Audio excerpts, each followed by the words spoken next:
Do you remember this time? We're gonna get copyrighted. Thanks to Earth, Wind, and Fire. Demonetized again. Demonetized. Demon. It has to do with demon. Come on, Sucio. Welcome to another Game Trap. Welcome back. Nighttrappodcast. Sucio here with his billion AKAs. Come on, say them all.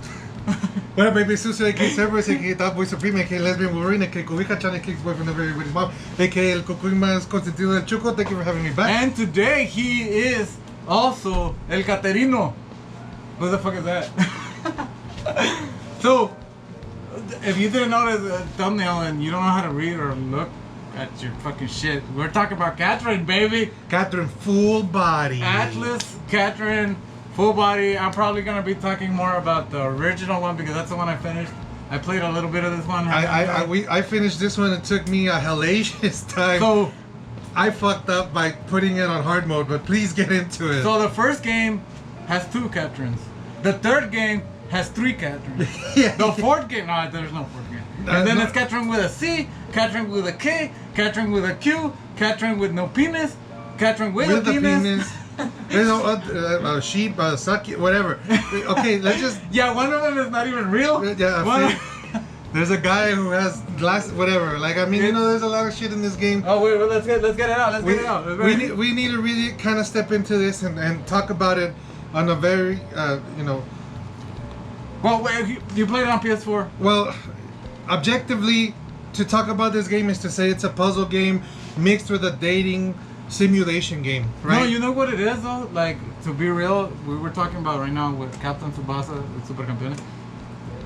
It's inserting anime into a puzzle game. It is, you're right. Because you're playing an anime where you're talking to people, where you're interacting with your friends. And then there's a stage. Making decisions, and then when he goes to sleep, it's a puzzle game. And then you have nightmares where you're being chased around by babies with chainsaws. And, by your girlfriend. And it's actually allegory because she told you. I don't even want to ruin the storyline for you because this story keeps you wrapped up. There's a bunch of interesting things. So at this point, the story is like super old though. I think the first one came out 5 or 6 years ago. It was an Xbox 360 and PS3 no game. So it's been a while. Ooh, that could be last year. So like Catherine, the game is about pretty much this dumbass right here. This fucking dumbass. Well, it's about you having. I think it really puts into relationships because it lets you choose if you want to be an asshole or if you want to be a nice guy. And that's not even how it is at the end. It's some other shit. I thought it was gonna be like that. This game is totally twisted up. You're this young gentleman who's sleeping with multiple women. You're not really in a serious relationship. Your girlfriend tells you she wants to take things serious. He doesn't want to. Things happen in the story that force the relationship either into a negative or a positive spin, depending on how you do it. Every night you go to sleep, you have nightmares, and you realize you're having a nightmare with people all across the city, all across the world. Everybody's dying. Everybody's dying. It's like a Nightmare on Elm Street. Exactly, Nightmare on Elm Street, but with a more Death Note-y vibe. You meet people and they're turning into sheeps because... Well, everybody's a sheep. You're a sheep too, but you just have... You're slowly turning into one. Or you turn into a... Oh, look at that. I want that thing. But yeah, so it's a really strange game that combines 2 completely different genres. Now, this is made by the people who made... What would you say? Persona. They made Persona, and obviously, what is that? All the Atlas games too, they're all the anime games. Namco Bandai, right?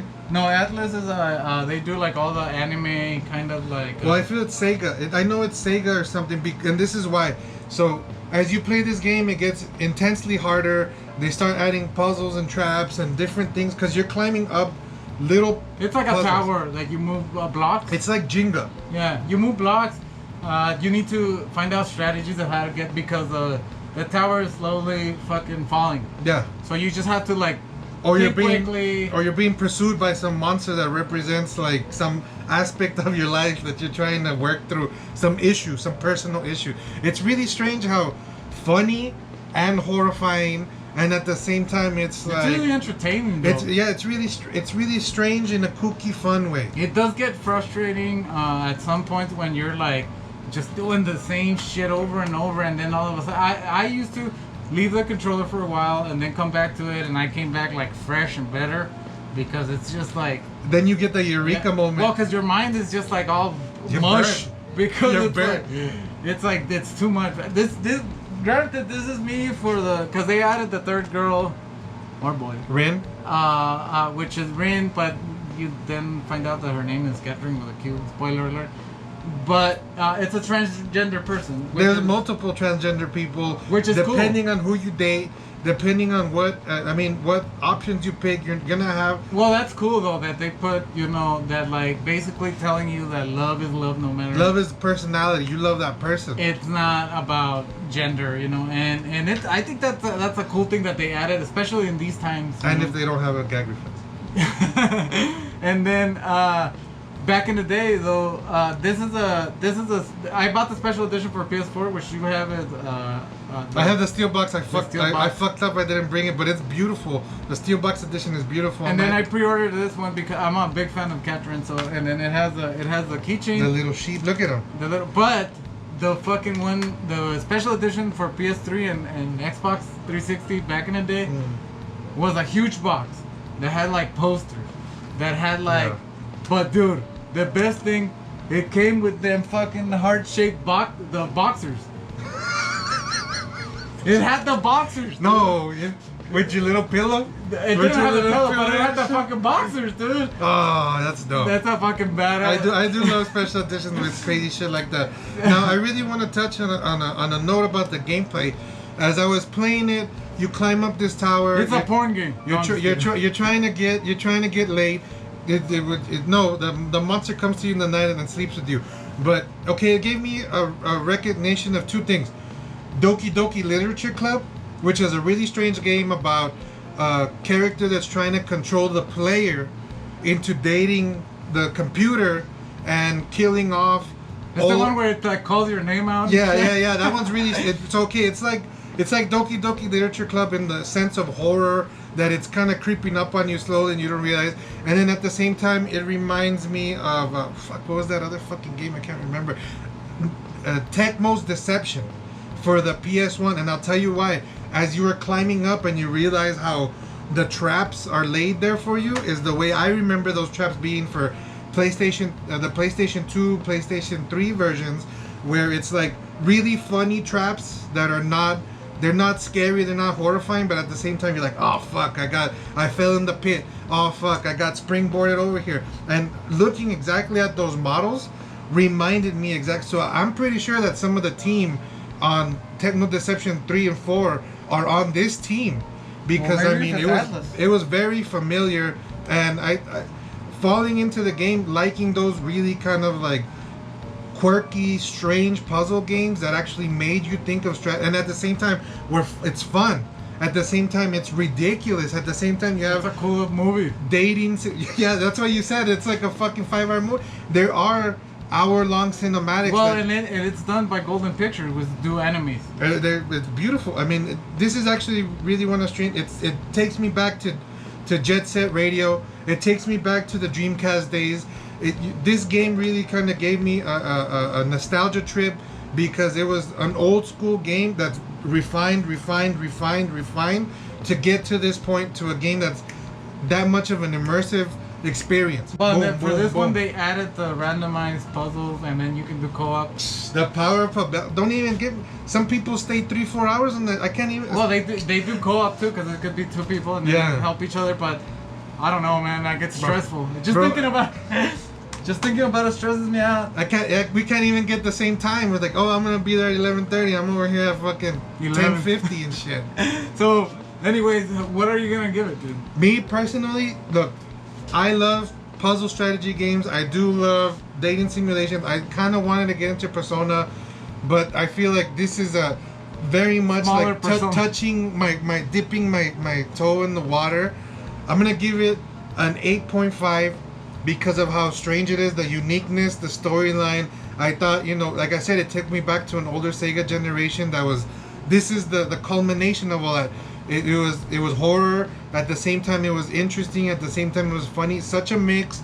Very not sexual in a gross way, but sexual in a it's an adult in a real way. It's an adult way. Like you're not really looking at them like having sex. You're kind of like your girlfriend's kind of like giving you hints, and I'm pretty sure that like teenagers are gonna grab this shit just because they see this. No, they the other cover, the cover before, it was sexier than the this. music is beautiful. The graphics are interesting. Like I said, funny, dude. There's a story that if you're not about story, you gotta skip 30 minutes. Those of a parts fucking where story. like you see that they think that this killer is killing all these people or whatever, and then you talk to this person at the bar and he's like, yeah, I'm like really down, and then you realize that one of those persons is one of the sheep and then they die there, and you're like, that was the guy I just talked to last night. Like your friends start getting sucked into those nightmares.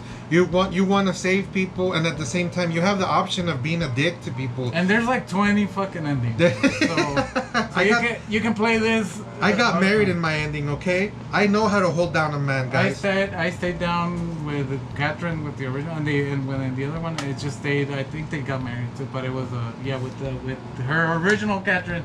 Well, the other one, I don't even know how you can stay because she's not real. Spoiler alert. Sorry. Well, he didn't say with a K, with a C, or with a Q, so you don't it's know one yet. of the three. Yeah.